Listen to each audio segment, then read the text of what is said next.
So from our 2022 interview, we talked about the basically I think we did 3 videos on ERVs, and somebody in the comments asked any info on when the smartphone control is coming out, or is it already out? Because I know you demonstrated that you can control. You got some controls on your phone when it comes to ventilation with the ERV. Is that already out, or is it supposed to come out in the future? Tap like and smash the subscribe button. No, so those are out now. We are working with a group called Swidget out of Canada, and literally we have phone apps that. Well, first of all, one of the things about controlling air quality in your home is that I don't want the occupant or the person to have to go to their phone to manage these controls. So the Swidget devices will not only manage air quality in your house by measuring the VOCs. They measure the different events that are going on, whether it's temperature or whatever, and can adjust the ERV or adjust the airflow, your exhaust ventilation, regardless of what it is, accordingly, and then allow you to monitor, or you can manually control from your phone. So, for example, I'm in California right now, and I can turn my fans on in my house if I get a note that says that says who knows what, that there's high VOC particulates or something that have blossomed, and I can turn the fans on from here. But typically they would just turn on automatically, and then I could look back later and see that they've turned on, and now I can kind of go explore what occurred, kind of from a source management perspective, what occurred that generated this outgassing or output, or this temperature change, or whatever that was. So, I mean, the good news is you can control it with your smartphone, but you're also saying because the sensors can trigger a response, you don't have to control it from your smartphone, that the ERV is self-managed with these reactive controls. Correct. By the time I would react to it, it would be too late, right? I'd be already exposed, or the occupant would be already exposed. So the idea is that the device, the sensors measure. They look for the different parameters that are either preset or occupant set or owner set, and then they respond accordingly. So, I just want to know. What I want to know as a homeowner or an occupant is what caused the event to occur. That's something that I need to investigate, right? But to have it managed already is a great deal, because now I don't have to be there to manage the resolution of the event. I can just come back later on and try to figure out what caused it and then solve that problem. So that was their question about the smartphone. I guess my question from that, can you control, like, say if you want to run it like recirculating mode, like on your HVAC system, you can run it like certain, like so many minutes every hour. Can you do the same thing with an ERV? Or is that something that is done on the smartphone, or is that done on the control itself? So you can do that on the smartphone. It's, we have what we call automations or scenes that you can set up, and you can turn the ERV up, down, sideways, all sorts of things based on an automation that you write for yourself. So, and I don't have it on the ERV. I have it on my porch lights, for example. My lights come on at sunset or a half hour before sunset. They go off at 11 p.m. So I have an automation created that cycles that on and off. I can say the same thing for the ERV. Turn this, what you would say is turn this control on for 30 minutes, cycle it off for 30 minutes, turn it on for 30 minutes. You could create that intermittent strategy just with an automation. We're actually working on pre-prepared scripts where you would just go online and you would get a pre-prepared script, and you could just copy and paste that right into the automation. And your work is done. So, every homeowner doesn't have to recreate the wheel when they write these automations.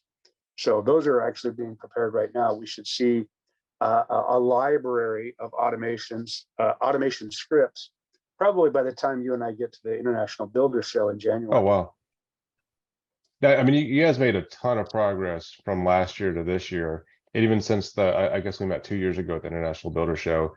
And I guess that's one thing about this industry. I believe the reactive controls, but the fact that you can actually control these devices, because everyone is trying to mandate these devices, and everyone's like, I see some of the comments like, hey, I plug it in and I'm just going to flip the breaker off once. It doesn't make any sense. And Yeah, I mean, Right. having a smart device in a dumb setting doesn't make any sense. However, with the smart controls, the device can actually work as designed and engineered, and that's huge. I look forward to seeing these guys will come up. I guess we'll see each other in a couple months. The And as thinkers, as a manufacturer, our challenge, right, is that I have to build a device, right? And we're going to use the ERV as an example. I have to build this device that is a price point that can give the builder a value proposition when he installs it. But on the other hand, the device has no value unless it gets turned on. So I true, could integrate thousands of dollars worth of internal commands and algorithms into the device, but at the price point would never allow the builder to buy it. But true. now I can go to these control functions, these remote control functions, and I can look at multiple settings within a house, right? I can look at temperature, humidity in your basement, for example, and say, you know what? This particular space has now become somewhat problematic. Let's increase the air change in this space so you don't have condensation on your walls or whatever may occur. Um, to do that inside of a device would be cost prohibitive, let's just say. But I can do that for a reasonably inexpensive value, inexpensive cost throughout your house, which is, I think, is probably a better path than trying to build these all-encompassing devices. Yeah, So I like that. And so basically, you guys partner with another company called Swidget, and you guys distribute with them.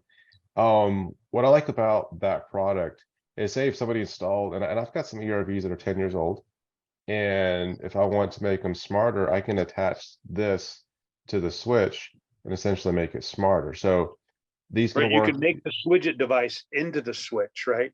And then Correct. there's a module that you can say, okay, I want this to monitor temperature, humidity, motion, VOCs, time of day.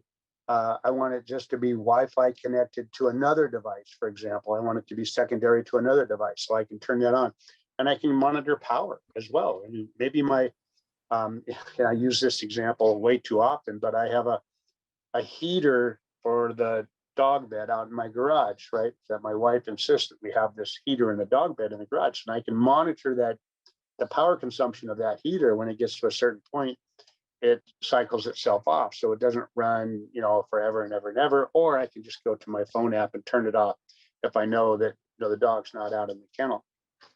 So there's so many things we can do remotely, um, that it's just really limitless right now where we can go with that. But just be clear, you can use, if you have older fans, older ERVs, older bath fans, you can use these new controls with the older equipment. Absolutely, absolutely. The control doesn't really care what it's attached to. It's going to make the connection and turn it on or off.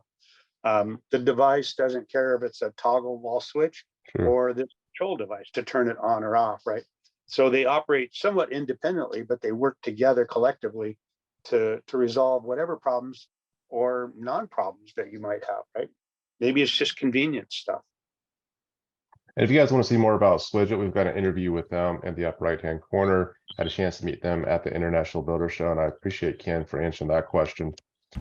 Thanks again for watching this video. I hope you really enjoyed it. And I also want to thank Ken for coming on to answer all of your questions. Now, if you have more questions, leave them in the comments below and I'll go through these. And after we have like 5 or 6 really good ones that are unique, what we'll do is I'll get Ken back on Zoom, or we'll meet at the International Builder Show or in person, answer your questions for you, because I know you guys have lots of questions, especially when it comes to ventilation. We've loaded up some additional videos just like this off to the side. Don't forget to hit like and the subscribe button. See you guys next time.